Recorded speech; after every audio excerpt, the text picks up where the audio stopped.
কাটিয়ে আজ ভারতের বিপক্ষে ওপেনিংয়ে আগের মতোই নেমেছিল লিটন কুমার দাস ও তানজিদ হাসান তামিম। ব্যাটিংয়ে নেমে যেন রীতিমতো কোহলিদের বোলিংদেরকে পিটিয়ে তুলো করে দিলেন তানজিদ হাসান তামিম ও লিটন কুমার দাস। তাদের দুজনে দুর্দান্ত ব্যাটিংয়ে 100 কোর্স পর্যন্ত পৌঁছে যাচ্ছে বাংলাদেশ দল।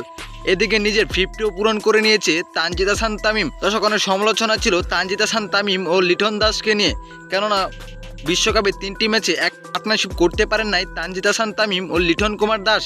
তবে আজ যেন ভারতের বিপক্ষে এক ভয়ঙ্কর হয়ে উঠেছেন তারা দুজনেই।